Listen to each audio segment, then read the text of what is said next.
Hello बच्चों, स्वागत है आपका आपके अपने YouTube channel chemistry with Teju sir पर। तो बच्चों, बहुत ही मजा आ रहा है आप सबको पढ़ाने में, क्योंकि हर क्वेश्चन, हर न्यूमेरिकल का आंसर आप बिल्कुल करेक्ट देते जा रहे हैं और इससे ये पता चल रहा है कि आपके पढ़ने का इंटरेस्ट कितना है। जितना आपका पढ़ने का इंटरेस्ट होगा उतना ही मेरे पढ़ाने का इंटरेस्ट होगा।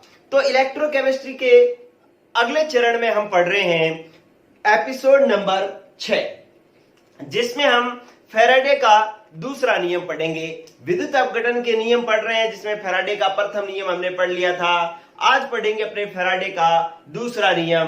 तो फैराडे का दूसरा नियम क्या कहता है? प्रथम नियम में क्या हुआ था बच्चों कि हम क्या करते थे, इस तरीके से प्रथम नियम के अंदर सेल यूं बनाते थे, ऐसे करके यूं, और इस तरीके से बैटरी लगाते थे। ठीक है, अब उसमें क्या किया था हमने कि विलयन तो रखा था समान, बैटरी बदली थी। ठीक है, आवेश बदला था पिछले प्रथम नियम के अंदर। इस बार हम क्या कर रहे हैं, बैटरी तो रख रहे हैं समान, लेकिन विलयन अलग अलग कर रहे हैं। आप समझ में आ रही है बात? क्योंकि मेरा काम क्या होता है, टॉपिक तक पहुंचाना होता है आपको काम। देखिए बच्चे, दोबारा समझो बात कि पहले हमने विलयन समान रखा था, बैटरी बदली थी। अब हम बैटरी समान रख रहे हैं, विलयन बदल रहे हैं। ठीक है, तो अब मैं बात करना जा रहा हूं शुरू किसको, फैराडे के दूसरे नियम की। क्या है कि ये अलग अलग विद्युत अपघट्यों के विलयन है। इसमें समान बैटरी लगी हुई है, ये बैटरी का प्लस सिरा है, ये बैटरी का माइनस सिरा है। जो बैटरी का प्लस सिरा जिस इलेक्ट्रोड से जुड़ा हुआ है वो भी प्लस ही होगा, इसको हम एनोड कहेंगे। ये माइनस होगा, इसको हम कैथोड कहेंगे। इस विलयन के अंदर ये वाला इलेक्ट्रोड ये प्लस होगा, ये वाला इलेक्ट्रोड माइनस होगा, ये वाला प्लस होगा, ये वाला माइनस होगा। प्लस वाले सारे एनोड है, माइनस वाले सारे कैथोड है। विद्युत अपघटनी सेल में ऐसा ही होता है। ठीक है, अब आप देखो क्या कर रहे हो कि इन तीन विद्युत अपघट्यों को हमने श्रेणी क्रम में जोड़ लिया। ये क्या है, श्रेणी क्रम, एक ही लाइन में एक ही सीरीज में जुड़े हुए हैं, श्रेणी क्रम में जोड़ लिया है। लेकिन ये तीनों विद्युत अपघट्य अलग अलग हैं। मैं इसमें क्या क्या अलग अलग भर रहा हूं, इधर गौर करो बच्चों कि मैं इसके अंदर तो भर रहा हूं NaCl। क्या भर रहा हूं, NaCl। और इसके अंदर क्या भर रहा हूं, MgCl2। और इसके अंदर क्या भर रहा हूं, AlCl3, एल्यूमिनियम क्लोराइड भर रहा हूं। तो बच्चों आप देखते जाओ कि हम क्या कर रहे हैं। हम ये कर रहे हैं कि नियम तक पहुंचना कैसे है, किन किन स्टेप्स से हम नियम तक पहुंचेंगे। ये देखो, आपको बड़े ही मजेदार तरीके से मैं नियम को करवाऊंगा, क्योंकि सामान्य तरीके से ये होता है कि सीधा नियम याद करवा दिया जाता है, लेकिन आया कैसे नियम ये नहीं बताया जाता। लेकिन मैं आपको पूरी कहानी बताऊंगा कि ये नियम कैसे बना। देखो बच्चों, अगर आपने इसके अंदर NaCl घोला है तो बिल्कुल जायज सी बात है कि इसमें से Na+ जो है वो इस कैथोड पर जाएगा। ये हमें समझ में आती है बात। ठीक है, कौन जाएगा, Na+, और किधर जाएगा, कैथोड पर जाएगा। ठीक है, तो इसमें से तो Na+ कैथोड पर जाएगा। ये लो, इस तरीके से जाएगा ये। ठीक है, दूसरा MgCl2 में कौन जाएगा, Mg+2 जाएगा, और किधर जाएगा, कैथोड पर जाएगा। ठीक है, इसका जो इसके अंदर क्या है, AlCl3 में क्या पड़ा है, Al+3। AlCl3 में क्या होगा, Al+3। ये छोटी छोटी केमिस्ट्री तो अब आने लगी होगी आपको। अब ये Al+3 जो है ये इस कैथोड पर जाएगा। मजा आ जाएगा बात का आपको, क्योंकि नियम तक पहुंचाऊंगा। नियम आपको बनाना है बच्चों, नियम आप दोगे। ठीक है, लेकिन नियम देने के लिए आपको पूरी ये बात सीखनी पड़ेगी। गौर करना, इधर इस पहले विद्युत अपघट्य में Na+ कैथोड पर जा रहा है, दूसरे में Mg+2 और तीसरे में Al+3। लेकिन ध्यान रहे, तीनों में समान धारा प्रवाहित की जा रही है, क्योंकि बैटरी एक ही लगी हुई है। मतलब इसके अंदर धारा का मान, I का मान क्या है बच्चों, समान है, और T का मान भी क्या है, समान है। क्योंकि समान धारा समान समय के लिए प्रवाहित की जा रही है। बैटरी एक साथ ही शुरू होगी, एक साथ ही बंद होगी, और धारा जो यहां बहेगी वही यहां बहेगी, वही यहां बहेगी। मतलब तीनों में आवेश भी समान ही बहेंगे। ठीक है, तो अब अपने पहले क्या करते हैं कि पहले चेक करते हैं कि यहां पर अभिक्रिया क्या होगी। पहले अभिक्रिया चेक करो। अभिक्रिया ये होगी कि इसके अंदर तो Na+ एक इलेक्ट्रॉन ग्रहण करेंगे और Na ठोस में बदल जाएगा। और इसमें क्या अभिक्रिया होगी कि Mg+2 दो इलेक्ट्रॉन ग्रहण करेंगे और Mg ठोस में बदल जाएंगे। यहां पर क्या होगा, Al+3 तीन इलेक्ट्रॉन कैथोड पर ग्रहण करेंगे और Al ठोस के अंदर बदल जाएंगे। ठीक है, तो इन तीनों में ये अभिक्रिया होगी, इसमें हमें कोई दिक्कत नहीं है। पिछले 3-4 दिन से हम ये पढ़ते आ रहे हैं। ठीक है, अब आपको पता है कि यहां पर तो ये तो क्या हो रही है, अभिक्रिया। अभिक्रिया क्या हो रही है, किस पर, कैथोड पर। ठीक है, अब हम इस दूसरी लाइन में हम पढ़ेंगे कि यदि समान आवेश प्रवाहित किया जाए, समान आवेश कब प्रवाहित हो रहा है, जब समान धारा समान समय के लिए प्रवाहित हो रही है। समान आवेश मैं मान रहा हूं कि मैंने जो है इन तीनों के अंदर क्या कर दिया कि 12 इलेक्ट्रॉन प्रवाहित कर दिए तीनों के अंदर। ठीक है, तीनों के अंदर 12 इलेक्ट्रॉन प्रवाहित कर दिए। तो आप देखो कि एक Na+ एक इलेक्ट्रॉन ग्रहण करके एक Na में बदल रहा है। अगर मैं इसके अंदर 12 इलेक्ट्रॉन प्रवाहित करूंगा तो ये 12 Na जमा होंगे, यस और नो। ठीक है, ये समझे बात। अगर मैं 12 इलेक्ट्रॉन प्रवाहित करूंगा तो कितने जमा होंगे बच्चों, 12 Na जमा होंगे। और इसके अंदर मैं 12 इलेक्ट्रॉन प्रवाहित करूंगा, 12 इलेक्ट्रॉन, तो आपको पता है 2 इलेक्ट्रॉन से 1 Mg जमा होता है, तो 12 इलेक्ट्रॉन से 6 Mg जमा होंगे। ये इतनी सी बात आपको समझ में आ रही है कि 2 इलेक्ट्रॉन प्रवाहित करते हैं तो 1 Mg जमा होते हैं। 12 इलेक्ट्रॉन प्रवाहित करोगे तो कितने Mg जमा होंगे, 6 Mg जमा होंगे। और यहां पर अगर आप 12 इलेक्ट्रॉन प्रवाहित करते हो, 12 आवेश प्रवाहित करते हो, तो 3 इलेक्ट्रॉन से 1 एल्यूमिनियम जमा होता है। तो 12 से कितना जमा होगा, 12/3 कितने जमा होंगे, 4 एल्यूमिनियम जमा होंगे। तो इसके अंदर जमा होंगे 4 एल्यूमिनियम। ठीक है बच्चों, तो ये बात भी हमें समझ में आ गई। पहले कैथोड पर अभिक्रिया, फिर हम समान आवेश प्रवाहित कर रहे हैं 12, लेकिन इसमें 12 इलेक्ट्रॉन प्रवाहित करने पर 12 Na जमा हो रहे हैं, यहाँ पे 12 प्रवाहित करने पर 6 Mg जमा हो रहे हैं, यहाँ पर 12 इलेक्ट्रॉन प्रवाहित करने पर 4 एल्यूमिनियम जमा हो रहे हैं। ठीक है, मैं आपको नियम तक पहुंचाऊंगा, नियम आपने देना है बच्चों। चलो फिर हम क्या करते हैं कि हम इसका निकालते हैं, इन धातुओं का निकालते हैं बच्चों तुल्यांकी भार। क्या निकालते हैं, तुल्यांकी भार। और तुल्यांकी भार का सूत्र क्या होता है, तुल्यांकी भार बराबर होता है ग्रामों में या अणु भार बटा में, अणु भार बटा में, अगर परमाणु है तो परमाणु भार हो जाएगा। ठीक है, बटा में क्या होगा, n फैक्टर, या फिर हम कह देंगे कि संयोजकता। ठीक है, यहां पर अपने को संयोजकता काम में आ रही है तो हम लिख देंगे संयोजकता। तुल्यांकी भार बराबर होता है अणु भार बटा में संयोजकता। यहां पर Na एक परमाणु है, Mg एक परमाणु है, एल्यूमिनियम एक परमाणु है, तो आप इसको परमाणु भार लिख लो। ठीक है, अणु होता तो हम अणु भार लिख लेते।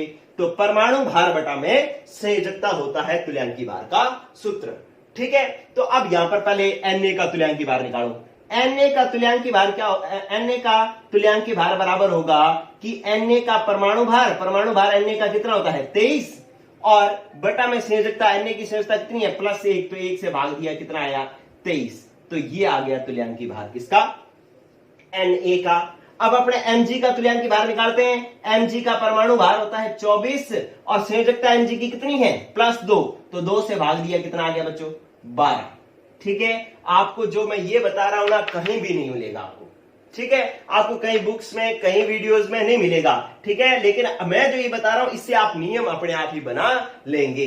इधर आओ बच्चों, फिर एल्यूमिनियम का परमाणु भार कितना है 27, संयोजकता कितनी है 3, तो 3 से भाग दोगे, कितना आ गया 9। ठीक है, तो इसका मतलब है कि सोडियम का तुल्यांकी भार आ गया 23, यहाँ पे सोडियम का तुल्यांकी भार 23, यहाँ पे मैग्नीशियम का तुल्यांकी भार 12, एल्यूमिनियम का तुल्यांकी भार आ गया 9। ठीक है, यहां पर ये क्या है, जमा पदार्थ की मात्रा। यहां पर क्या है, जमा पदार्थ की मात्रा। ठीक है, आप देख पा रहे हैं कि यहां पर ना सोडियम का तुल्यांकी भार 23 है, तो जमा भी ये 12 हो रहा है।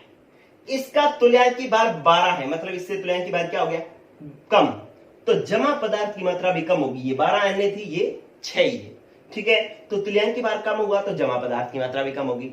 यहां पे क्या हुआ कि तुल्यांकी भार बहुत कम है तो जमा पदार्थ की मात्रा भी बहुत कम है, 4ALE है।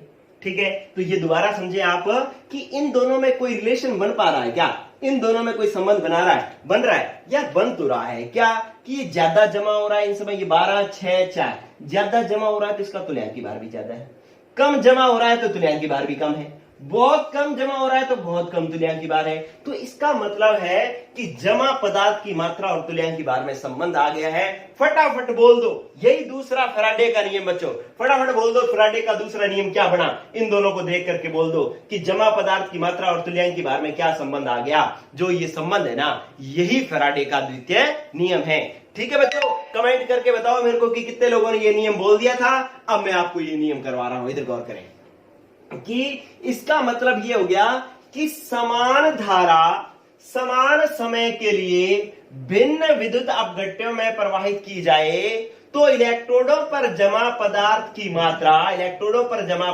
मात्रा उनके तुल्यांकी भारों के समानुपाती होती है। ये बात आपको पहले पता लगी थी?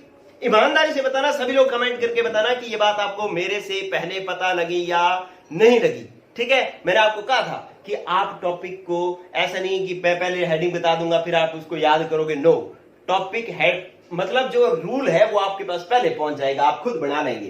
तो आप समझे क्या कह रहा है कि समान धारा है, समान समय के लिए प्रवाहित की जा रही है, भिन्न विद्युत अपघट्य में प्रवाहित की जा रही है, तो इलेक्ट्रोडों पर जमा पदार्थ की मात्रा उनके तुल्यांकी भारों के क्या है, समानुपाती है। यही हमारे पास नियम बना है। जबरदस्त बात मैंने बता दी आपको, इसका जो स्क्रीनशॉट ले लो और फिर आओ आगे, इधर ध्यान दो। तो आपके पास नियम क्या बन गया कि जमा पदार्थ की मात्रा m समानुपाती है तुल्यांकी भार के, तुल्यांकी भार को प्रदर्शित करते हैं E से। ठीक है, मैं आपको नियम लिख करके दे रहा हूं पहले कि समान धारा, फैराडे का द्वितीय नियम, समान धारा समान समय के लिए, समान समय के लिए, ये तो यहां से आगे बात। अब ये क्या है, भिन्न विद्युत अपघट्य है। ठीक है, तो आप क्या कहोगे, भिन्न विद्युत अपघटनी विलयनों में, विद्युत अपघटनी विलयनों में प्रवाहित करने पर इलेक्ट्रोडों पर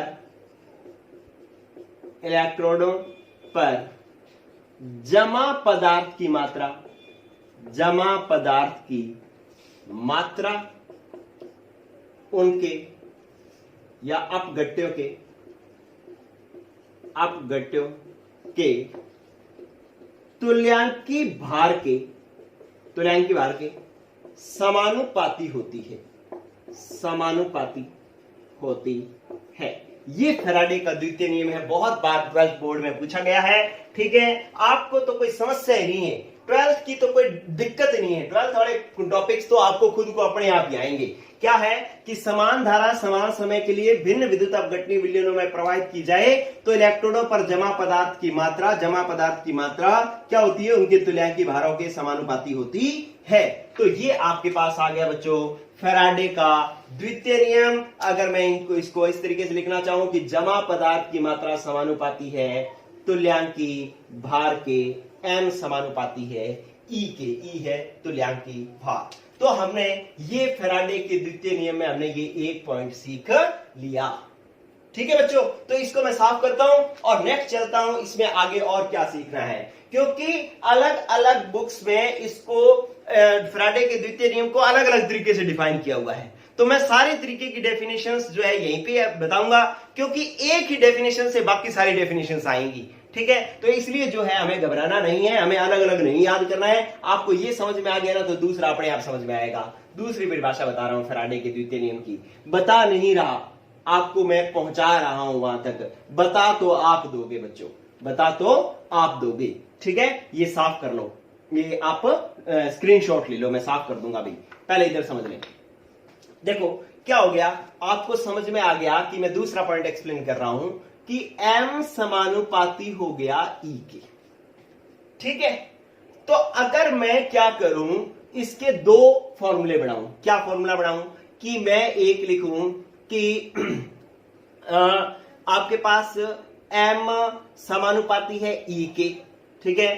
तो आपके पास अगर ये यदि हमारे पास M1 बराबर क्या होगा, फैराडे के प्रथम नियम से क्या होता था, W1IT होता था, W1IT होता था। अब आपके पास दूसरा देखो क्या है, W1IT होता था। दूसरा देखो, यदि M2 हो तो M2 बराबर क्या हो जाएगा, W2IT हो जाएगा, ठीक है।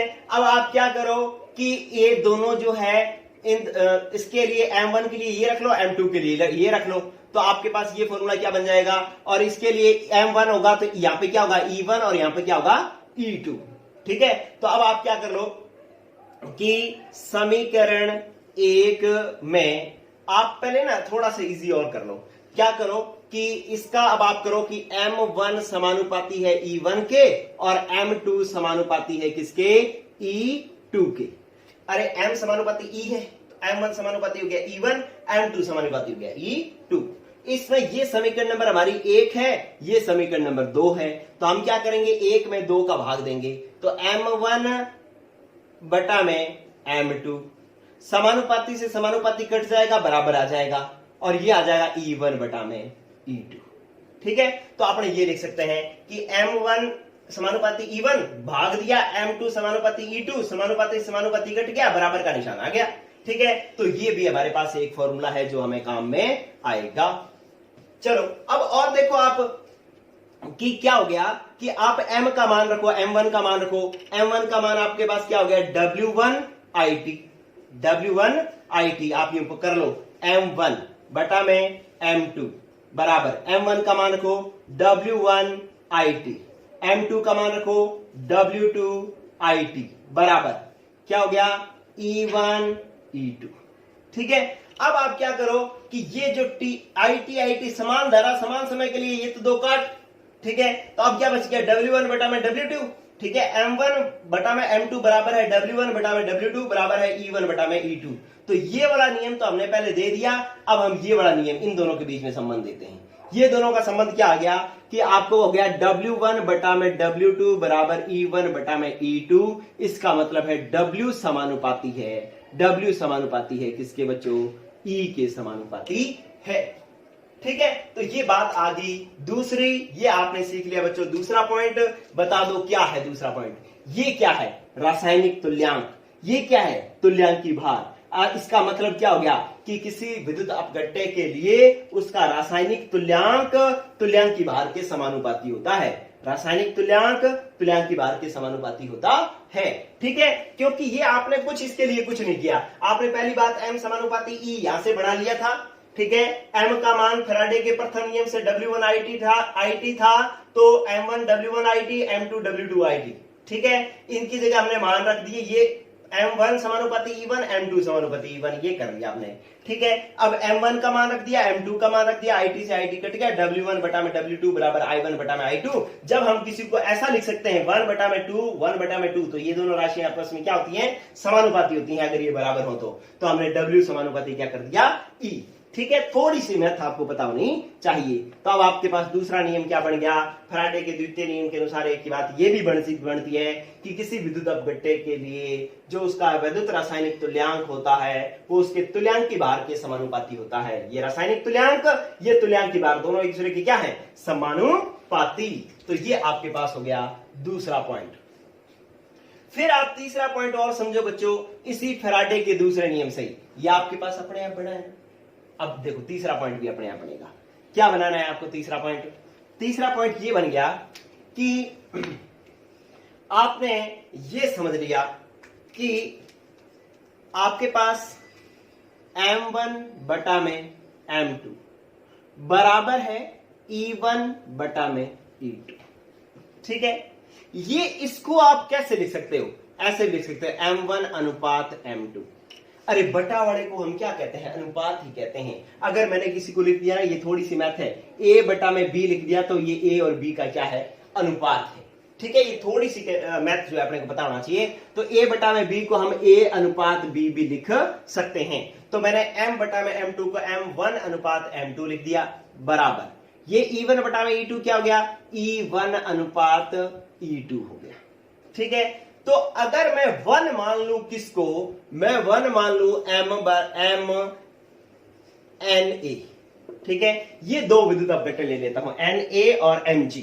ठीक है, तो M1 है Na, M2 जो है वो है Mg अनुपात Na की जमा पदार्थ, Na की जमा मात्रा और Mg की जमा मात्रा का अनुपात Na का तुल्यांकी भार और Mg के तुल्यांकी भार के क्या होता है, अनुपात के बराबर होता है। तो दूसरे हमारे पास क्या नियम आ गया कि भिन्न विद्युत अपघट्यों या दो विद्युत अपघट्यों के इलेक्ट्रोडों पर जमा पदार्थ की मात्राओं का अनुपात उनके तुल्यांकी भारों के अनुपात के बराबर होता है। ये क्या है, तुल्यांकी भारों का अनुपात है। ये क्या है, जमा पदार्थ की मात्रा का अनुपात है। आप चाहे तो इसको ऐसे भी लिख लो, MNA बटा में MMG बराबर ENA, E का तुल्यांकी भार बटा में Mg का तुल्यांकी भार। अब ये जो है ये फॉर्मूला आपको कई न्यूमेरिकल करने में काम में आएगा। ठीक है, क्या है, MNA का जमा पदार्थ जमा Na की ग्रामों मात्रा जमा Mg की ग्रामों मात्रा, Na का तुल्यांकी भार Mg का तुल्यांकी भार। ठीक है, ये इस दोनों का अनुपात इन दोनों का अनुपात बराबर होगा। जमा पदार्थ की मात्राओं ग्रामों में मात्राओं का अनुपात उनके तुल्यांकी भारों के अनुपात के बराबर होता है। ये जो है हमारे पास बात होगी, कौन सी, तीसरी बात होगी। ठीक है बच्चों, तो ये हमने इसके सीख लिया तीसरा पॉइंट। ठीक है, इसको क्या लिखोगे, क्या कि दो विद्युत अपघट्यों में इलेक्ट्रोडों पर जमा पदार्थ की मात्राओं का अनुपात उनके तुल्यांकी भारों के अनुपात के बराबर होता है। ठीक है, तो ये आपके पास तीसरा पॉइंट भी हो गया फैराडे के द्वितीय नियम का। चलो बच्चों, अब मैं एक चीज और समझाता हूं आपको, लास्ट चीज है, इसके बाद फैराडे का नियम हो जाएगा कंप्लीट। फैराडे का दूसरा नियम हो जाएगा कंप्लीट। देखो बच्चों, क्या है कि आपके पास ये आ गया, ये फॉर्मूला आ गया अब आपके पास, कि अभी आपने देखा था W, आपने ये देखा M बराबर था, M हम यूं कह रहे थे समानुपाती था E। ठीक है, या आपने यूं देखा था कि WIT, मतलब आपके पास यहां पे WIT, M बराबर, M की जगह क्या हो सकता है WIT, ये क्या हो गया था अभी E के बराबर हो गया था।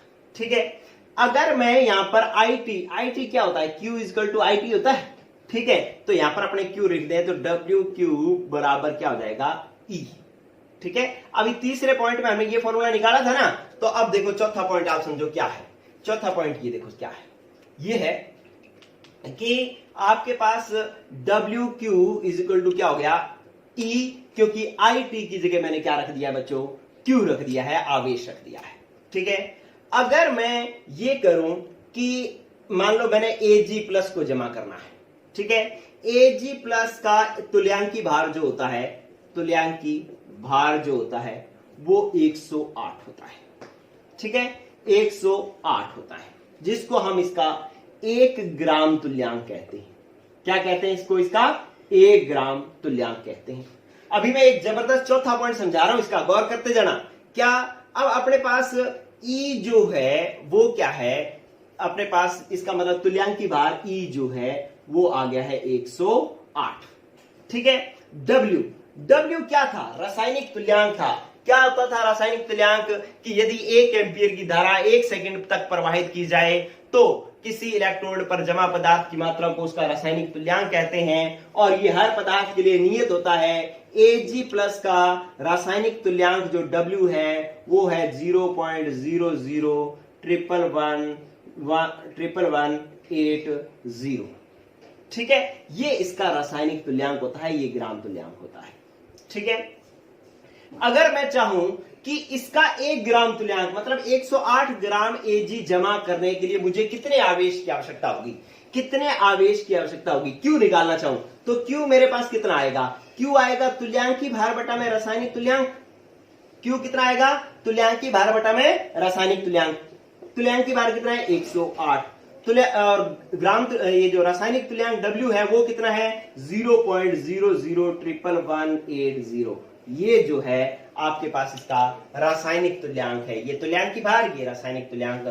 भाग दोगे ना तो ये लगभग 96,500 कूलाम आएगा। आवेश निकाल रहे थे आप, तो ये लगभग कितना आएगा 96,500 कूलाम आएगा। इससे क्या समझे बच्चों आप? इससे ये समझे कि फैराडे के इसी आवेश को हम क्या कहते हैं, एक फैराडे कहते हैं। और एक फैराडे की आपको नई परिभाषा सामने आ गई है।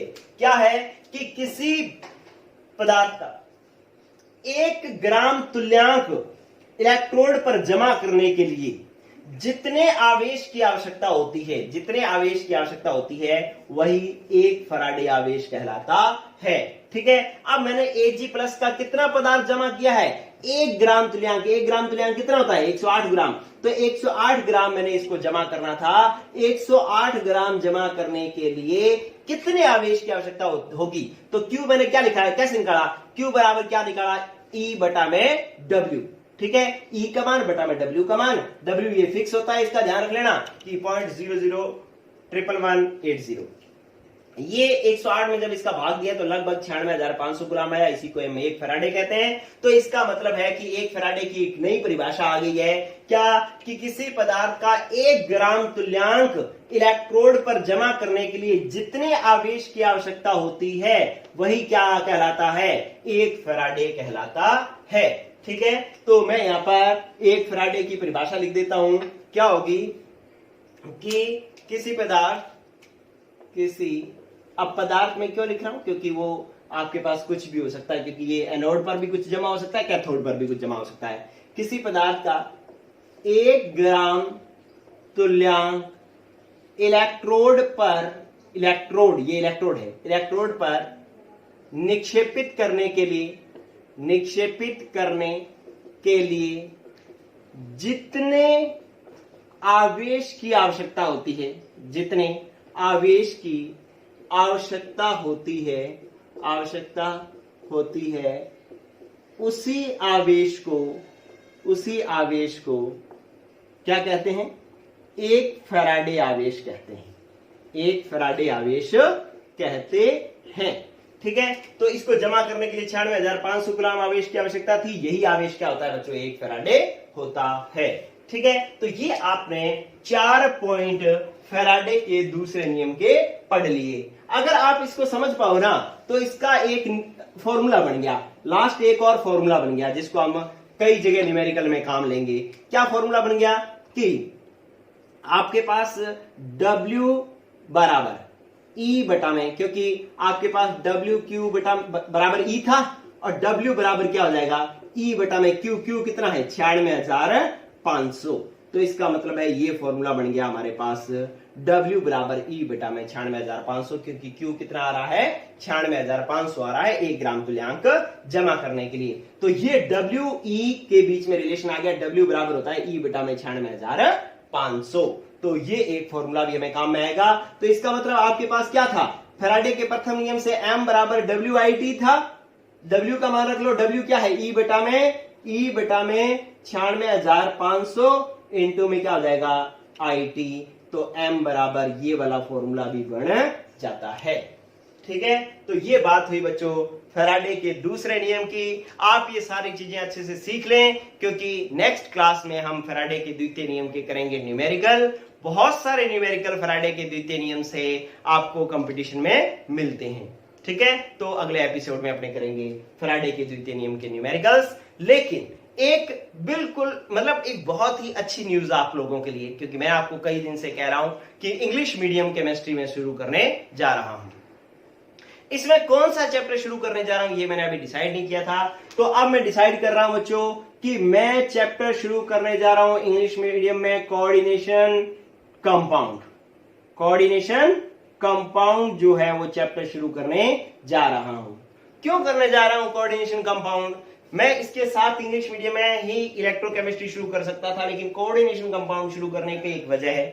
पहली वजह तो ये है कि मैंने जब कोऑर्डिनेशन कंपाउंड हिंदी में पढ़ाया था तो उस समय मुझे टेक्निकल नॉलेज नहीं था, तो ये वीडियोस इतनी क्लियर नहीं है जितनी सॉल्यूशन की और इलेक्ट्रोकेमिस्ट्री की है। ठीक है, तो इसलिए ये दोबारा से एक फ्रेश जो है मतलब क्लियर क्वालिटी के अंदर आपको ये कोऑर्डिनेशन कंपाउंड मिल जाएगा। दूसरी वजह ये है कि जो बच्चे हिंदी मीडियम के हैं और जो इलेक्ट्रोकेमिस्ट्री देख रहे हैं और वो कोऑर्डिनेशन केमिस्ट्री भी देखना चाहते हैं, तो क्योंकि इंग्लिश में पूरा इंग्लिश में नहीं होगा, एक्सप्लेनेशन तो हिंदी में ही होगा, इसलिए हिंदी वाले बच्चे भी इसको देख सकते हैं। डेली की आधे घंटे की वीडियो इसकी अपलोड होगी, तो इसलिए जो है आपको भी जो हिंदी मीडियम में पढ़ रहे हैं उसको भी इस चैप्टर का फायदा होगा, और जो इंग्लिश मीडियम वाले हैं उनको तो फ्रेश चैप्टर मिलेगा ही। ठीक है, और जो मेरा पुराना चैप्टर ये जो अच्छी क्वालिटी में नहीं पढ़ा वो अच्छी क्वालिटी में आपको उपलब्ध हो जाएगा। तो बच्चों आप ज्यादा से ज्यादा सभी बच्चों को शेयर कर दें कि इंग्लिश मीडियम केमिस्ट्री जो है वो chemistry with Teju sir channel पर शुरू हो रही है।